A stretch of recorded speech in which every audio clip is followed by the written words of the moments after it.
Thank you for staying with us. We get into our very first big story, and today we have a conversation, a very important one, with government statistician Professor Samuel Kobina Annim. We're talking about the Consumer Price Index and inflation. What do they mean to you? How are they reflecting on you? The October figure for inflation stood at 40.4%. We're also discussing annual household income and expenditure statistics, as well as what the Ghana Statistical Service can do to help solve food security matters in Ghana. Well, joining us for that conversation is the government statistician himself, Professor Samuel Kobina Annim. I love it when I pronounce his name. His name has some swag. Kobina Annim. A very good morning to you, sir. Good morning, Thanks Ben. for joining us once more. Thank you for having me on the show. We're very grateful, privileged that every time we call on you, you make the time to join us. Thank you so much. It's always a pleasure. Great. There's a whole lot to talk to you about this morning. Of course, there's that all-important matter of the statistical week across Africa and what we're going to be doing here in Ghana as well. But let's start the conversation from what many people want to talk about right now, the inflationary rate. And there are so many conceptions and misconceptions out there. So I'd like to start off the conversation by finding out from you, Prof. What goes into pegging Ghana's inflationary rate at what given time? What goes into the basket? How many items are there? Do you strike an average after? What is it like? Just give us a bird's eye view of what you do. Thank you, Ben. As I indicated, it's a pleasure being on the show for two reasons. One is our drive at the service to make Ghana a statistics-driven country. And these conversations helps us to move away from the headline figure, which is 40.4, right, and begin to ask questions on how it was computed, right, what the implications are. Let me begin by saying that at Ghana Statistical Service, we don't peg the inflation rate. If you use the word peg, it's synonymous to what the central bank does in terms of having an inflation target. Right. So what we do at Ghana Statistical Service, we refer to it as a reality of what is happening on the ground. So we compute the rate of inflation using the Consumer Price Index approach. And it's always important to keep in mind that it's a relative measure. And what that means is that you are comparing what is happening now with what happened either last month or what happened at the same time last year. So anytime we talk about the 40.4, you need to keep in mind that we are saying 40.4 relative to what happened in October 2021. Somebody can decide to change the reference period and say that, let me look at changes in prices in the last 6 months, changes in prices in the last 12 months. But we at Ghana Statistical Service, we do the disaggregation either on month-on-month basis or on a year-on-year basis. It is not prices, it is changes in prices. And what we mean by that is, anytime we do a living standard survey, we collect data on frequently consumed items and less frequently consumed items from households. So based on this, we allocate the importance that people attach to different commodities. So currently we have 307 items in the basket.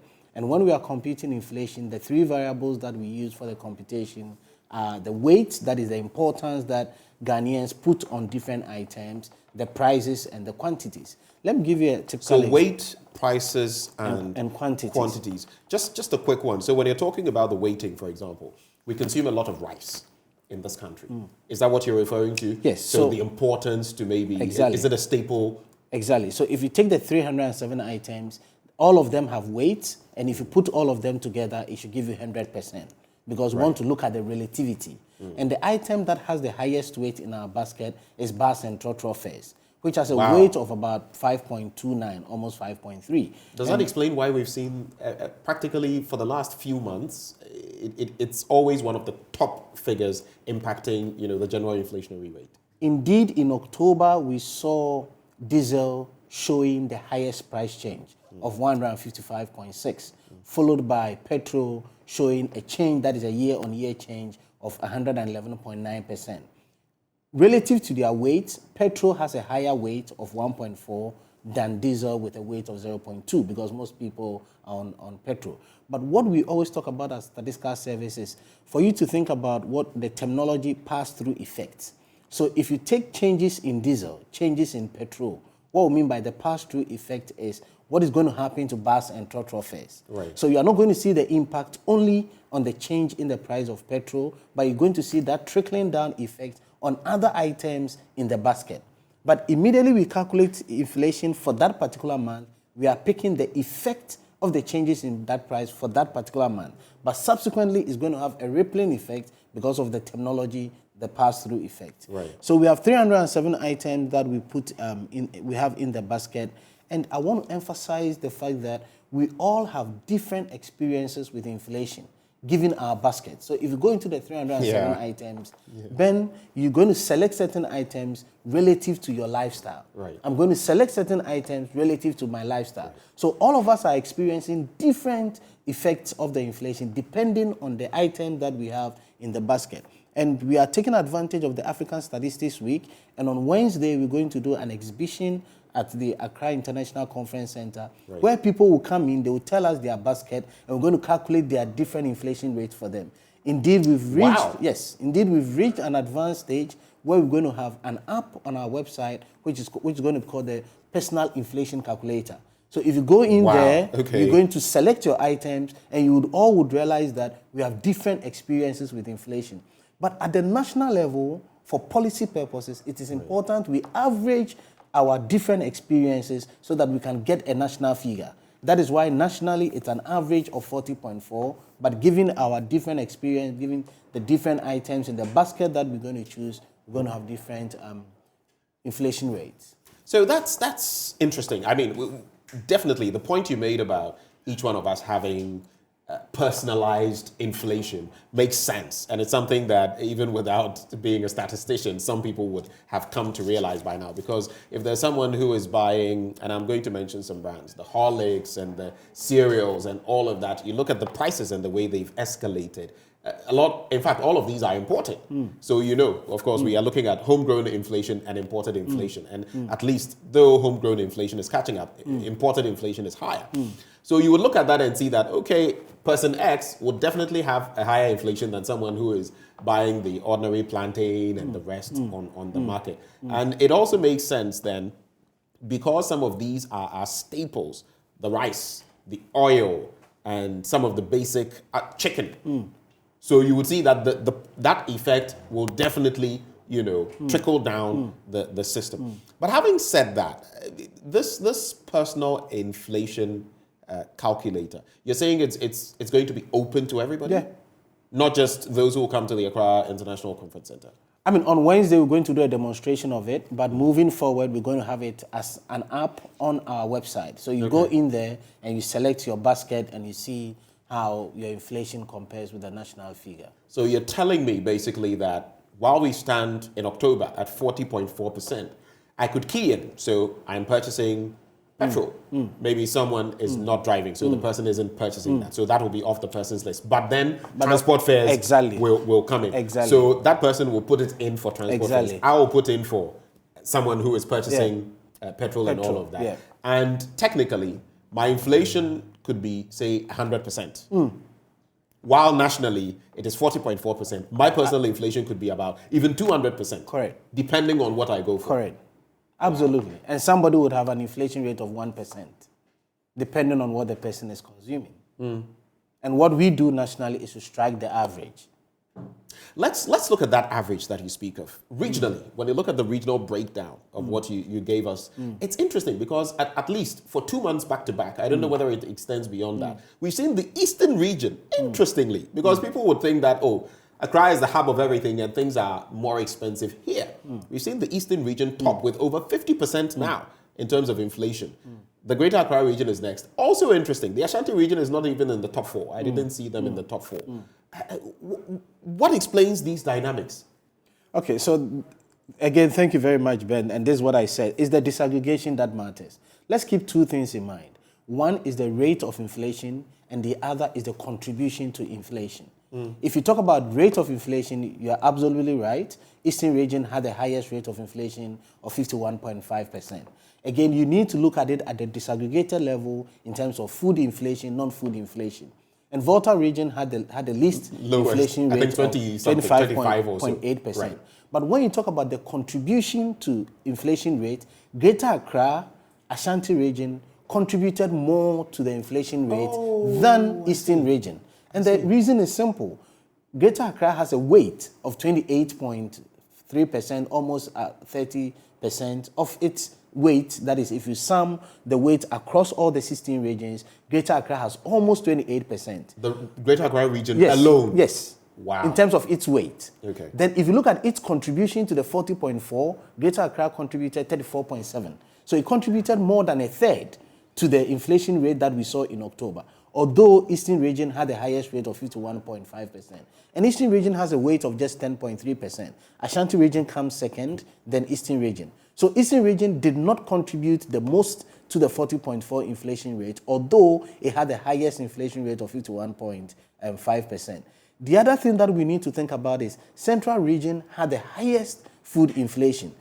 The way Eastern region came into the picture, it's balance across non-food and food inflation. But Eastern region and Ashanti region commanded, respectively, the highest rate of inflation for food and non-food inflation. But Eastern region came second in both. That is why overall they had this highest figure of 51.5%. I find that really interesting, and I'd like us to stay there a bit. So when you look at the regional breakdowns, for example, would it technically mean that substantially things would be cheaper in the Volta region? Because recently, I think it was Franklin Kujo who went through and he said he bought, is this cassava or tuber? I think it was cassava for X amount, and he felt that was expensive. And other people also said that, look, things are expensive across the board. Would it necessarily mean that if someone, comparatively, someone in the Greater Accra region, regardless, holding some things constant, would necessarily be buying garden eggs, aubergine and the rest, more expensively than someone in the Savannah region or the Volta region or Oti? Would it necessarily mean that? I would say not necessarily. To a large extent, yes. And it goes back to the explanation I gave earlier on. Inflation rate is about changes in prices. It depends on the reference period. So if, for instance, in Volta region, something happened last year and they had ridiculously low rates in terms of prices last year, relative to Ashanti region or Eastern region that something happened last year and they had high prices, it would impact on the current inflation rate because of what happened last year. Right. So we always emphasize that inflation rate does not measure price levels. Inflation rate measures changes in price levels. And at Ghana Statistical Service, we have what we call the base drift effect. Whatever happened in your reference period would impact on whatever you are experiencing now. So with these high rates that we are recording now, indicating high prices now, next year is going to serve as the denominator for computing inflation rate. And once you're going to have this high denominator, if you calculate it, it's going to reduce the inflation figure. So tell me then, with all of these dynamics, how watertight is our inflation calculation, so to speak? I pose that question because there have been challenges to, the inflationary figure put out there. People have said, look, what we are experiencing and what the Ghana Statistical Service is putting out there are not commensurable. They don't match. You've given one aspect of the explanation, being that your inflation as Professor Annim, would likely be different from mine unless we're practically consuming the same things or using the same exact same things. So that is the first point. But how about those who say that, I don't know whether, maybe I'll start from here. Internationally, does every country use the same, I know we have the CPI and all of that, but does every country use the same metrics to determine inflation? What is it like? So one part of the response is that we have international agencies that sort of provide standards, best practices for the computation of statistics. And we are adhering to one of these standards. So one of the standards is to use the consumer price index approach. And I can say on authority that most countries, I cannot say all countries, but most countries that are adhering to the United Nations fundamental principles of quality statistics use the CPI approach for the computation of inflation. And that is exactly what we are doing. Bernard, let me come back to your preamble. we have 307 items. And in the last release, we did indicate that this is the first time that we've seen all of the 307 items but one that have experienced increases in prices. And this is why I started a conversation on personal experiences with inflation. So all 306 out of the 307 items, we saw price increases for October. The variation had to do with the items with the highest change and the items with the least change. So as I indicated, diesel recorded the highest change of 155.6. 6%. The only item that did not see, that saw a price reduction was shea butter. Otherwise, all the other items recorded increases. And we had some of them recording an increase of just 0.18%, 0.17%. So you see the variation. So it's marginal. 155.6, the highest, right down to a 0.18 increase. So depending on where you find yourself, you're going to have a different experience with the rate of inflation. And what we are talking about is year-on-year inflation. We also put out the month-on-month inflation, which simply allows us to compare what happened in September 2022 with October 2022. Right. And we saw a 3.2 percentage, a 3.2 month-on-month inflation from a food perspective and 2.3 from a non-food perspective. So it is always in the details that we can appreciate and understand these dynamics. Otherwise, we can all be going about saying that I am not feeling the inflation, I am feeling the inflation, simply because of the differences in our lifestyles. So when the likes of Professor Steve Hank of the Johns Hopkins University, you know, he watches many economies and has his projections, his league log when it comes to countries at the highest risk of debt distress and whose currencies are not faring well and those that are faring well. I mean, he singled out the US itself for some tongue lashing. But in recent times, you would notice that his inflationary rate for Ghana has been pretty high, much higher than what we have officially. The last time I checked, he had put up 148. Currently, it's at around 156%. Why these disparities?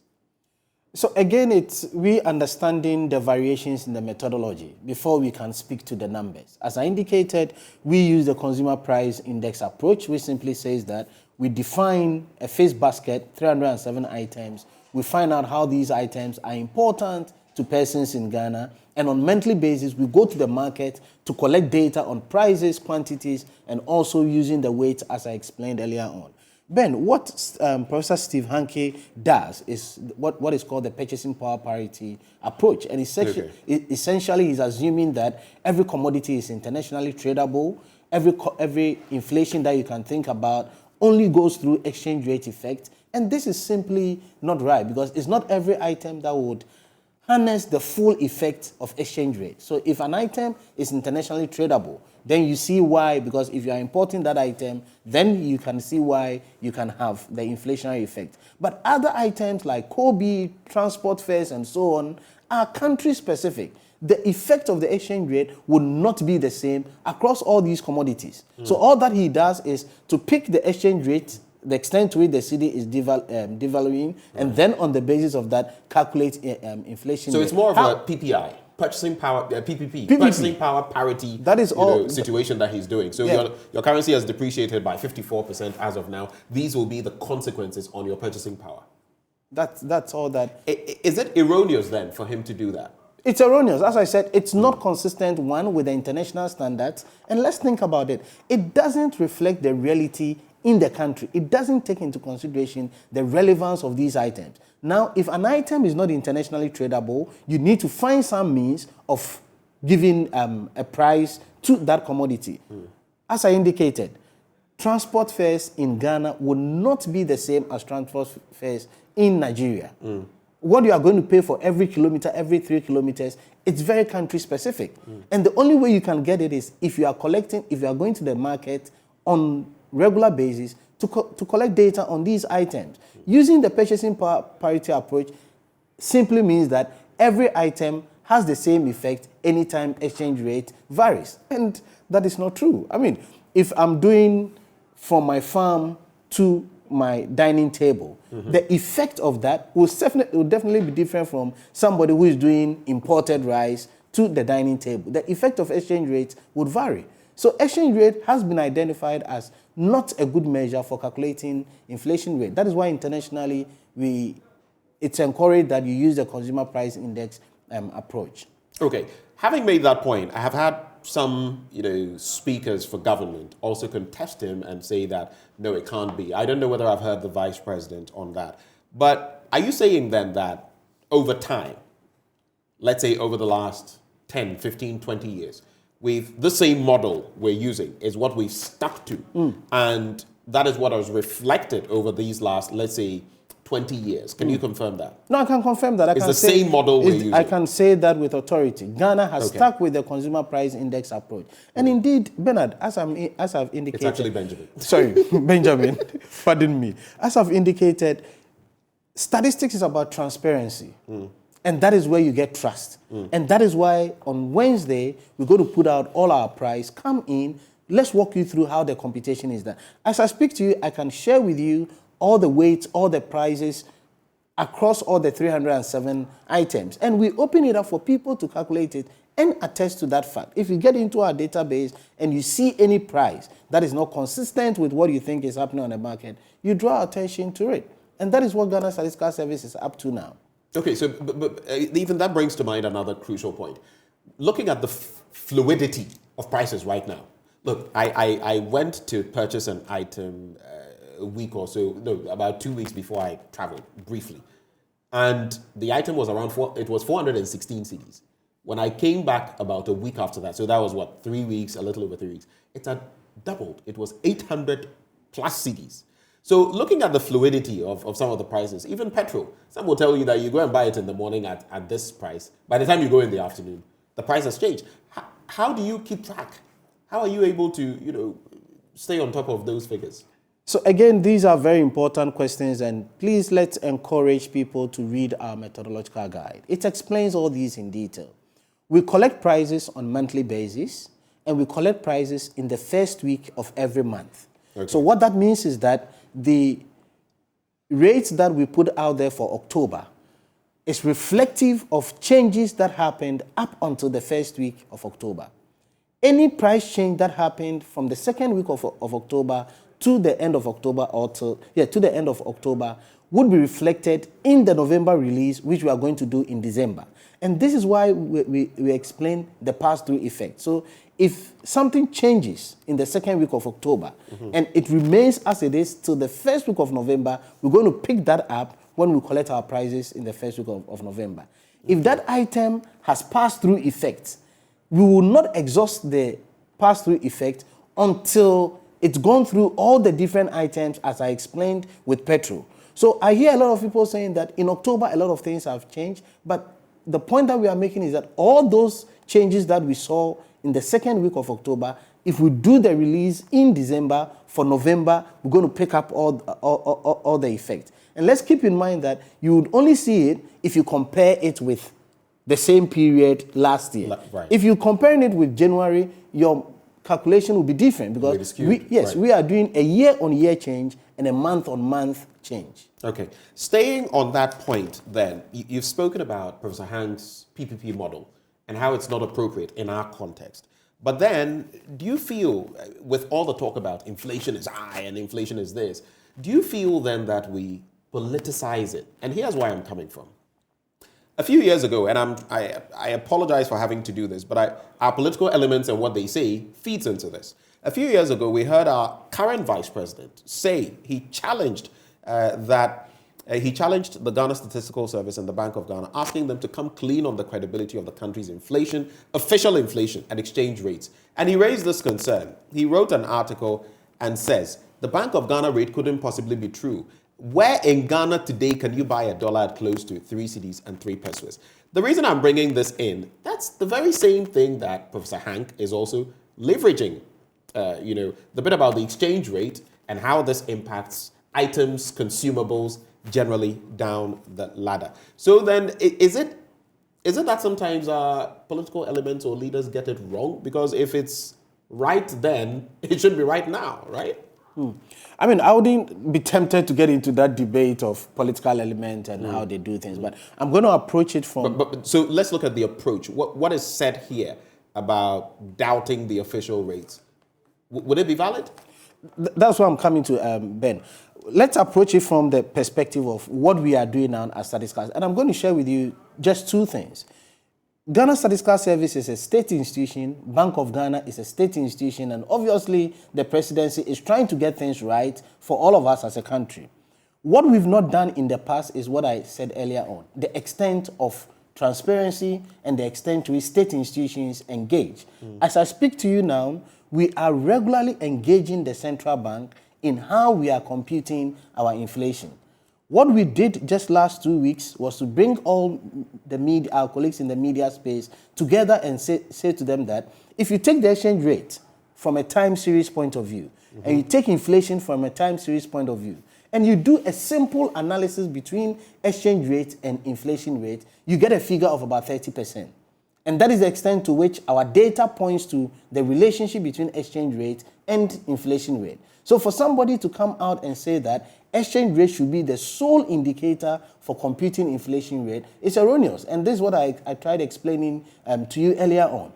What we are also doing is to sit around. You realize that we recently redistributed the weight across the regions to cover the 6 new regions that we've had. Right. And it took us that time because we needed a full year's data to be able to do that year-on-year comparison. To strike the average. Yes. And this is how come we've been able to say that instead of Brongahafo, the then Brongahafo region, having exactly, all that we did was redistribute the weight of Brongahafo across the 3 new administrative regions for the then Brongahafo region. And we've engaged the central bank on all these processes for them to get a better appreciation of how the weights impact on the inflation rate that we put out there annually.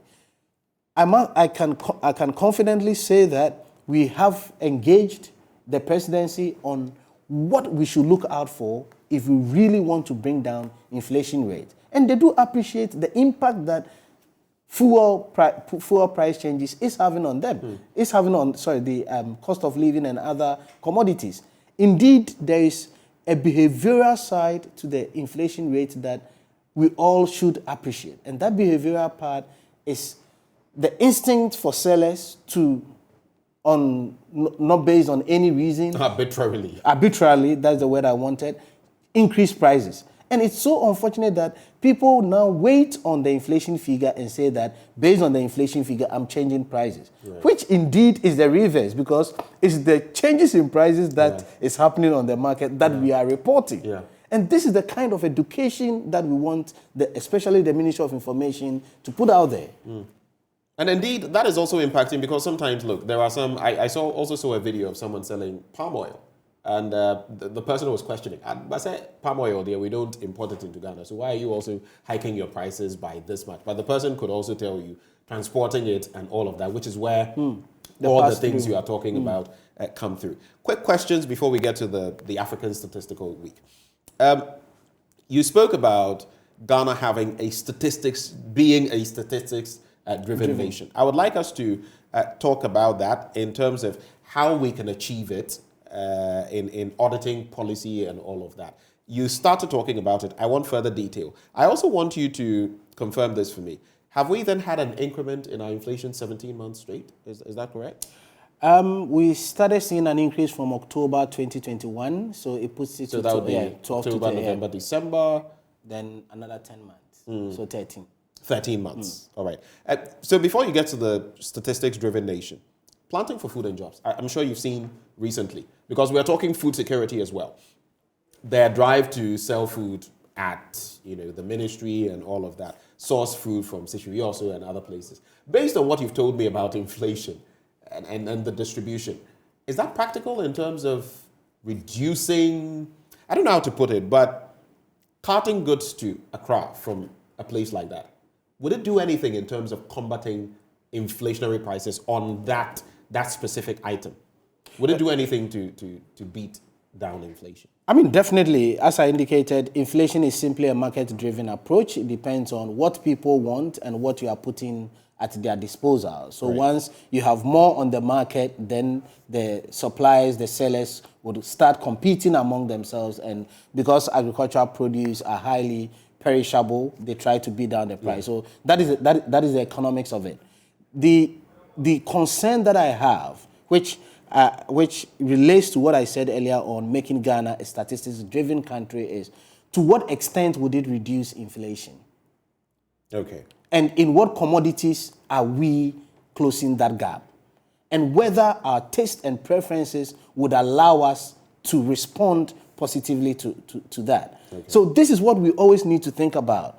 As a country, what is our taste? As people, do we believe that bringing plantain will solve the issue, or we still want to get stuck with our imported rice? And in that case, how are you addressing it? So although we are seeing an increase in our crops production, the question is that, is it consistent with people's preferences? And that is why Statistical Service, from next month, we're going to roll out a telephone survey, because definitely what is happening now is people changing their taste and preferences. So people now begin to change their lifestyles given the current economic circumstances. How they are changing it towards which direction of commodities is what we need to find out. And from my personal point of view, this is the best time we need to weigh the balance between healthy eating and eating for the sake of it. Because now you need to make adjustments. Yeah. And what are you changing to? Is this the time There's always an exchange. Exactly. Is it the time that we need to begin to think about the effect of sugar, the effect of oils and all that?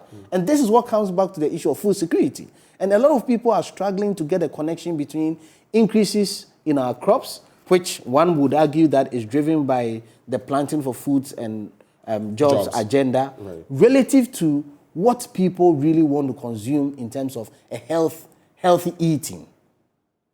Food security is not just about availability of food. Food security is about the extent to which you are eating healthy diets, the proportion of your income that you are spending on food, and obviously the availability. So availability is just one out of the 8 dimensions by which we measure food security. And that is why in Ghana, we see this high rate of food insecurity of about 49%. Because of the health component and because of the proportion of our incomes that we spend on food. That's an interesting point to make. Anyway, so you could actually bring in whatever product, but even in that region, if it's not what people consume a lot, you'd be wasting your time. Absolutely. Let's look at, finally, before we get to it, what Ghana should do to become a statistics-driven country when it comes to policy and all of that. So we, at Ghana Statistical Service, we are driving that agenda, and that is why we've created a public policy unit within the Statistical Service.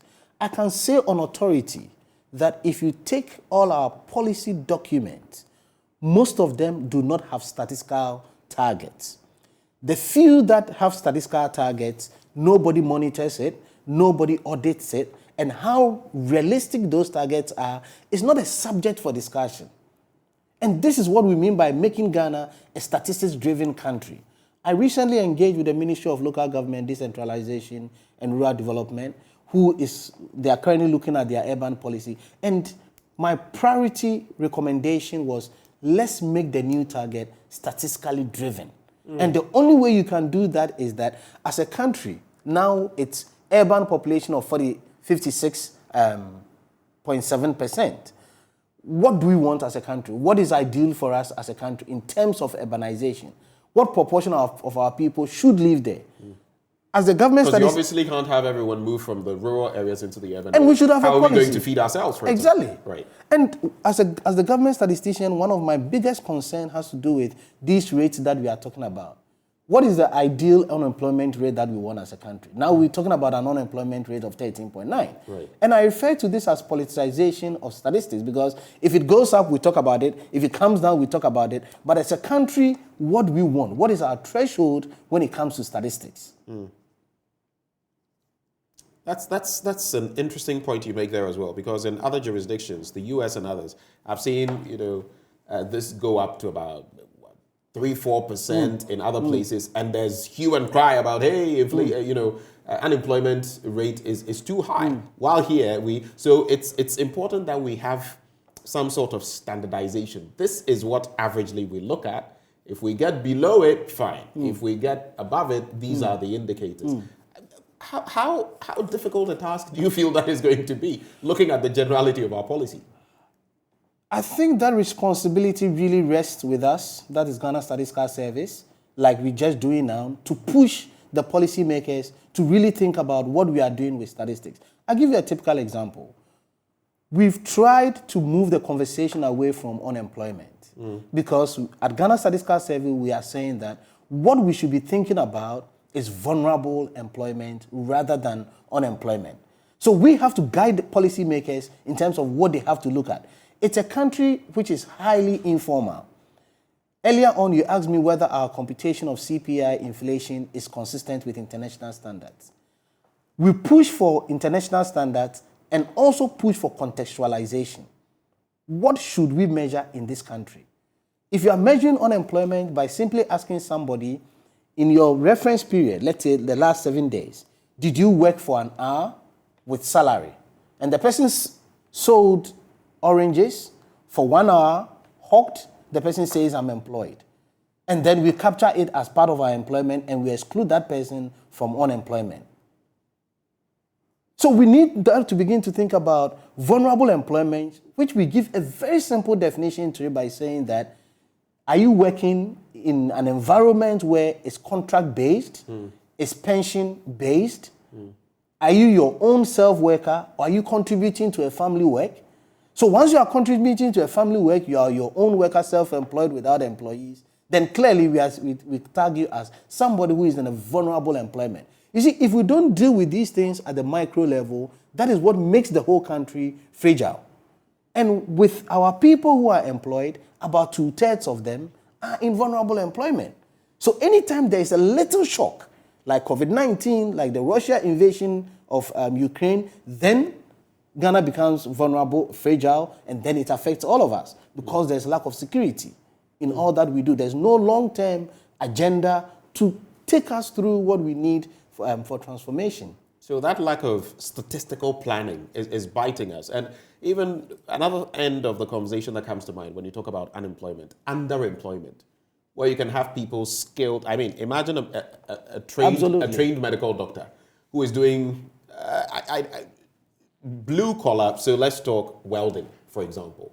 He has his training in there, and it's not to demean anybody, but you've been trained to achieve something, to do something, contribute something to the state. And he's welding. Obviously, if there's no job in that respect, we are losing what we could get from his medical expertise and all of that. Does that factor into your computations as well? Yes, underemployment is one of the statistics that we put out there. And you are spot on with the definition. It's simply underutilization of your skills.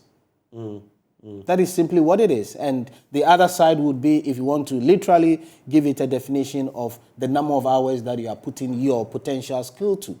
And this is exactly, and this should also, I'm happy the Ministry of Communication is coming up with our digital policy. You see, we should have these conversations in terms of how can we transform our labor to respond to the global changes that we are seeing. Right. And if the ministries, departments, and agencies are not aligned in that way, we're going to see the mismatch that you're talking about. A lot of people are scared of the transformation because they think they're going to be unemployed. I was about to ask as well that these institutions you're targeting, is there pushback? Because yes, they have their policies, but in terms of setting, you're basically going to push them to set targets that we should achieve this by this time or that time. Are you getting pushback from these institutions? Because I don't think they're just going to take it and it's just going to be more pressure on them.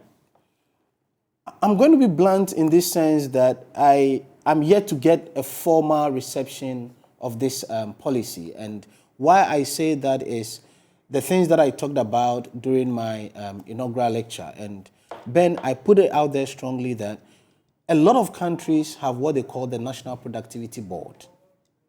And that is what you do as a country that wants to progress on the front of statistics. Okay. You have a productivity board that audits policies on a regular basis and say that you set yourself to achieve A, B, C, D. Which of them were you able to achieve? Why were you not able KPIs. to achieve them? KPIs. We've talked about this. And a lot of people are concerned about that link between productivity and pay. And now we are in conversation with the Controller and Accountant General Department, and what we want to put out there are the disparities in salaries and begin to have output for each MDA. Okay. So that we can see that the Ministry of Health is contributing X to our GDP and we are paying the Ministry of Health that. Until we start doing those comparisons, I'm not too sure where we'll be headed with chasing the wind, eh? whatever growth model that we have. Let's talk about Africa Statistics Day, November 18th, annually, and our week-long, activities here. I doubt many people would know of the fact that we even have a day like that, where we're going to be contemplating statistics in Africa, the different dimensions of it. But what exactly this year is the theme, and what are the focal areas, thematic areas?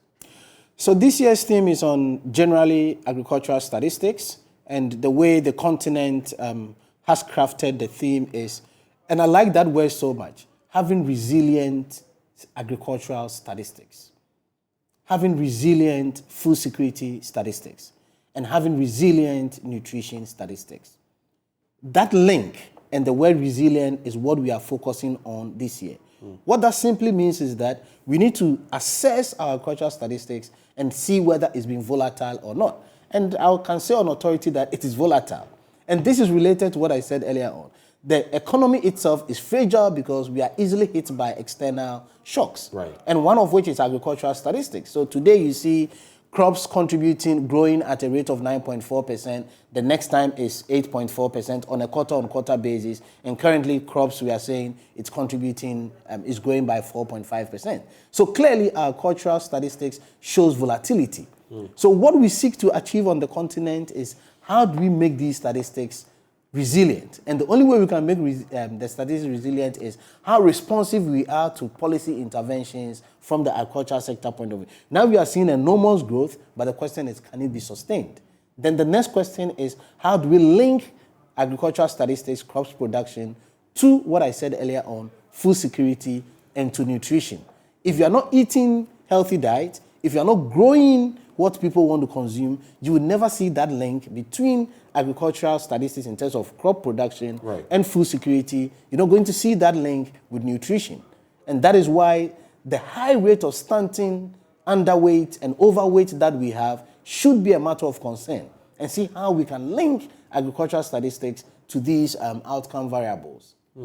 So in the course of this week, I know you're going to have some people speak to certain issues, CPI, the Consumer Price Index, and inflation, labor force, among other things.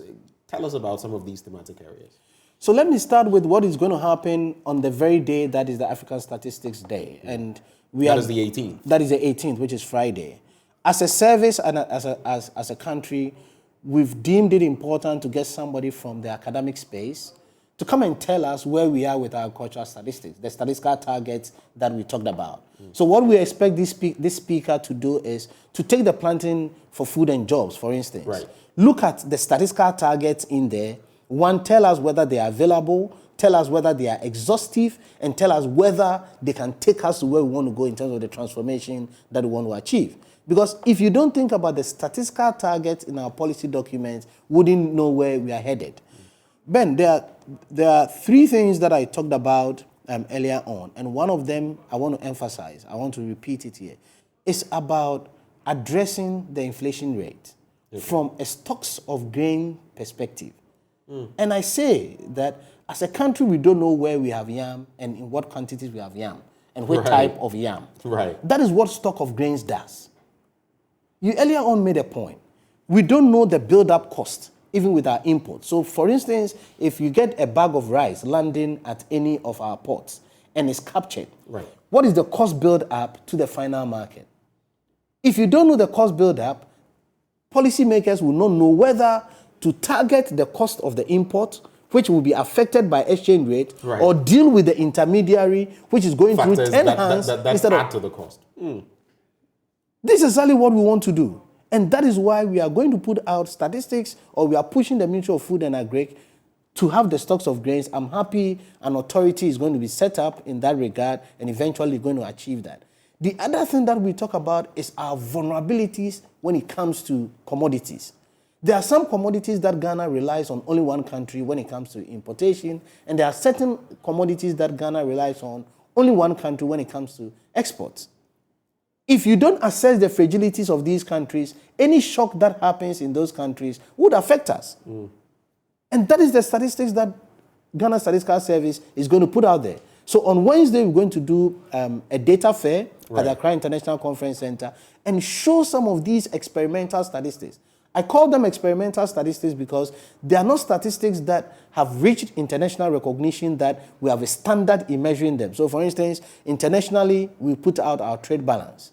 But as an economist, if you ask me, what we should be putting out as a country is what I call the trade vulnerabilities. Because now we are feeling the full impact on the Russia-Ukraine war because we are relying on these countries for certain specific commodities. I mean, even as you speak of agriculture, inputs, fertilizer, it's quite a complicated mess, isn't it? Statistics-driven country. So we have the data fair on Wednesday, of course. Another interesting bit. On Tuesday, you talk about commemoration of the birth of the world's 8 billionth baby. I found that interesting because recently I was reading an article that said that, yes, we may have hit 8 billion, but there's actually going to be a bit of a contraction in terms of the world's population. And it may, reduce by a bit. Of course, in the context, they were also thinking about food security moving forward, because as we get more mouths, they will also need feeding and all of that. In our particular situation or context, at least we know that we're around 31 million people, and the projections going ahead also show that it's going to be burgeoning. How that will impact us, maybe we need to go back to what you're saying. Policy, which is statistically driven, so that we don't face some of the knock-on effects that are expected. Having said all of this, and to maybe cap off the conversation, what really can we expect in the course of this week? What will be the impact of this week? What are you hoping the impact of this week will be? Not just for workers of the Ghana Statistical Service, but for the generality of Ghanaians, education-wise and all of that. So let me start this way. And I'm happy you've created this platform for us to engage. And from my point of view, that is a good starting point, the conversation around how important statistics is. Ben, there has been a recent study that suggests that if you invest $1 in a statistical system, the returns is $32 on the average. 1:32. Okay. Indeed, the variation is from $7 to $73, depending on who is investing and what you are investing in. If we really want to see transformation of livelihoods in Ghana, the starting point is statistics. And that is what we want to achieve this week. The communication about what we stand to gain as a country, how Ghana Statistical Service sits on different policy environments to make a case on what is happening. I'm happy you've mentioned what is going to happen on Tuesday. So globally, it's projected that we're going to reach 8 billion on 15th, which is tomorrow. And Ghana, we're going to commemorate that by celebrating it. The importance of that day is that although it's a global agenda, we have individual country experiences, and this is the time that we need to reflect on our experience as a country. We've just done a population and housing census. We've put our figure as 30,832,019 persons. Definitely that is not the interest of Ghana Statistical Service. The interest of Ghana Statistical Service is the characteristics of the 30.8 million. And one of the issues that we talk about is the youth bulge that we are beginning to see. So you're getting a lot of people within the 15 to 35 age bracket. And demographically, it says you need to harness the dividend of that youth bulge. And that is why we are interested in the characteristics. So immediately we put out the youth bulge, the next thing we put out there is their educational qualification. The next thing we put out there... What do you get out of them? Those who are... That should be the conversation. Yeah, what do you get out of them? These people are more, the word more fit for this purpose. They are skilled in this. What do we do with them? What is our gap in that particular respect? How many accountants do we need? I mean, it's... So that is why we put out a statistics on the youth who are not in education, who are not in employment, and who are not in training. We call it the NEET. If you're having a youth bulge, and about a third of the youth are not in employment, are not in education, are not in training, it has implications for other social issues. You end up with a lot of liabilities instead of assets, and a toll on the country's, public purse. Just because you speak of education as well, are you going to tap into the NCCE, for example, to help drive some of these things that you say, especially when it comes to the public and all of that? We've not done a lot with NCCE, I must admit, but certainly going forward, we need to do that. This has been on our agenda, but we are yet to action it, especially when we found that 8 million of our population are illiterate. And we have to work with the NCCE on this. And I always say that we are not able to get the full benefits of our policies because you are dealing with 8 million people who are illiterate. And it's one of the policy issues that the statistical targets that we need to look at, because I keep asking whether the Ministry of Education is aware that 8 million people are illiterate. Because in their policy documents, they put a figure of about 1.2 million and over people who are illiterate. And this is where we need to sit as state institutions to reconcile these figures. Because if indeed you have about a third of your population, 6 years and above, who are illiterate, no policy would work. That's some 25% of the population. That's a quarter of the population, or a little over that. And no, don't calculate it on the 30 million. Calculate it on less than the 30 million, because we don't capture illiteracy for those between 0 to 5. You have a point. You have a point. They are out of that. So it's indeed about a third of our population who are illiterate. That is staggering. Cannot read or write in any language with understanding. So communication breaks down. We have work to do as a country. But thank you so much, Prof, for having joined the conversation. It's always so insightful, so it's a real brain tease when you come around. And we laud the work that you're doing. It's good that for some of the questions on the minds of people, especially in terms of your basket that you use, measuring inflation and all of that, you've given quite a bit of understanding this morning. Thank you so much. Pleasure. So that is Professor Samuel Kobena, Annim, government statistician. But also coming up on the show, the colleges of education are up in arms over certain benefits they are not getting. That is the Teachers Association and their non-teaching staff as well. These two unions are protesting what they say is the failure of the Fair Wages and Salaries Commission to make available to them a draft memorandum of understanding for their earlier negotiations. We'll be getting into the details of that next after the break. Do stay.